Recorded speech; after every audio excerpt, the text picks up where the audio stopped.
the Labour Party is dying on its arse out there. It is dying on its arse out there, right? And I honestly think their best chance of not getting smashed is to come in on inequality, to be serious about it, to speak to me, to get me involved. You know what I mean? Not just me, but like to make that shift.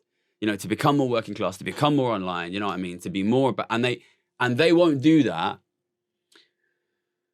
for a variety of reasons. This is why I like Zack, actually. That's why I like Zack. Well, listen, I saw Zack's stuff, right? Zack Polanski, new leader of the Greens. I saw his stuff like before he was leader of the Greens, and you know when you see it, right? You know when somebody's been watching your stuff and they're saying it because they've been watching your stuff. Yeah, you can hear the talking. I saw it and I was like, this guy's watching my stuff, right? And I think, so I don't know Zack like super well, right? But like, I think when I started doing what I do, I thought it would work. I thought there's a massive commercial gap for somebody who speaks in a way that is relatable, accessible to the working class, centralizes inequality, is accurate on the economy, and is online, you know, because that was the space. And I think Zack has just, really, he's just smart enough to recognize that's where the space is. But what is interesting is, why is Zack smart? You know, I think that if Labour keep doing what they're doing, and if Zack keeps doing what he's doing, he could win 30 or 40 seats. Because like, which would be massive for the Greens, right? Just simply because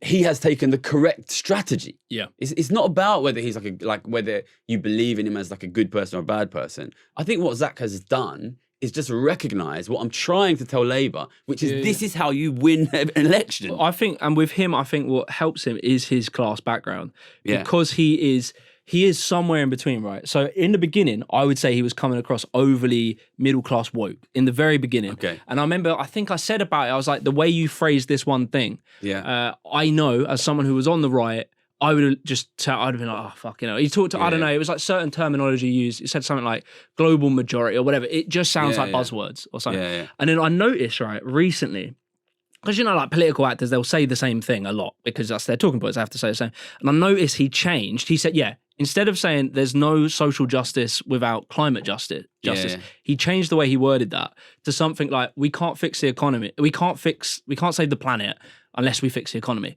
And just that simple changing of wording will literally open you up to an audience of people who will hear words like social justice and stuff and just be like, what the fuck? It doesn't mean anything to me. To be honest, when I see he's finding that balance nice. I see, you know, I think a lot about like, how do you speak to people? How do you cut through with people? How do you relate to people? And I see he's kind of thinking in that direction. Yes. But why are Labour so reluctant? What is going on with Labour? What is going on? And I've been trying, you know, the last few months, I've been trying to like figure it out because I think they'll replace Keir. He's a zombie, man. I don't understand. The truth is, like, you know, and I hope I'm wrong on this. Whoever it is who comes in, whether it's Andy Burnham, whether somebody else, I hope I'm wrong on this. I don't think they recognise what they need to do, which is that they need to shift into being more populist, dare I say it. They need to make the economy central. They need to have like they need to kind of do everything, you know, not exactly what Zack Polanski is doing, but they need to, you know, be more online, be more punchy, be more in your face, get out there, focus on the economy, focus on inequality. I don't think they're going to do that. They're so strange. It just seems like every decision they make is purely based on some bro's like interpretation of polling data. That's all that they have. This is where I've come to, is I just don't think they believe or think or have any vision of the future, and they're just completely reacting. And it's like, I don't know, Starmer almost deliberately does everything in a dumb way. Like almost everything. So the other day he was talking about digital ID, which is very controversial. People hate it in this country. And I was like listening to the way he was talking about it. Yeah. And a lot of Europe have some form of like, well, there's certain places that have digital ID. I know that, again, Ukraine, it's not Europe technically, I mean, it's continentally, but it's not in the EU. They have it. Estonia, I think, have it. And honestly, I've seen it firsthand. It's incredibly convenient. And I can understand people, there's a lot of issues with having digital ID. I get it. I'm not conceding to it, whatever. But he could at least have sold it on its merits, right? He could have been like, this will make your life convenient. This will help streamline businesses, blah, blah, blah. He could come up with something. But what he does is, because he knows that migration's the thing, blah, blah, blah. He goes, we're going to bring out digital ID, mandatory. Throws the word mandatory out in 2 seconds. And he says, to stop illegal immigration. It's like, who's that for? the people that are against illegal immigration, they're not going to want mandatory ID. That's not going to be their vibe. And the people who are, you know, maybe like see a technological future, whatever, they're not going to love you just throwing illegal immigrants under the bus as your sales pitch for digital ID. And it's like, I don't know, it's like it's like a really shit AI. He's like a really shit AI that just like takes everything and tries to come up with a solution, and it's shit. He's like a really bad chat. But you know, I think this comes back to the end of history stuff, in the sense of like what I see when I look at Labour and Starmer, but not just Labour and Starmer, also the Conservatives, also the Democrats, like basically all of these like old school traditional centre-left, centre-right parties of the West of Europe, is the world has moved from under their feet. Yeah. And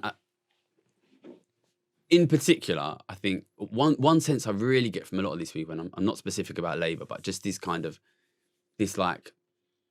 centrists in general, is they don't actually believe the economy is getting worse.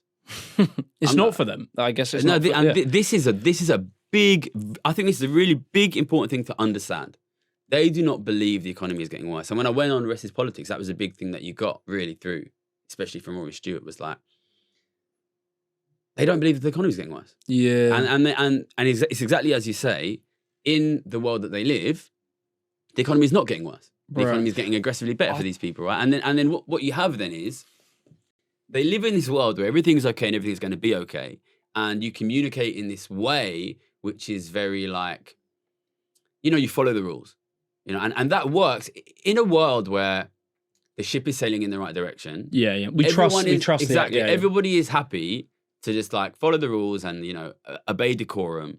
But the problem is, as more and more and more and more of your everyday people begin to understand and accept that living standards are falling and are going to continue falling, as long as you have this kind of centrist elite political class that just is that believes everything's okay and everything's going to be okay, then the people will mutiny, and the people will be right to mutiny. Yeah. Because like the ship is going into the iceberg, and the political leaders are saying, we're going to just go forward.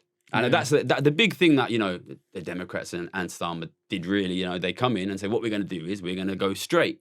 Like, I think their big pitch and maybe their belief coming in was the reason the country's going bad is because the Tories are incompetent and because the Tories are corrupt, right? And those two things may be true, you know, but there is also a big structural problem, and that there was this complete unwillingness to understand or engage with the potential that there may be a big structural problem. And I think it comes in a way from the fact that they view themselves as like fundamentally basically correct.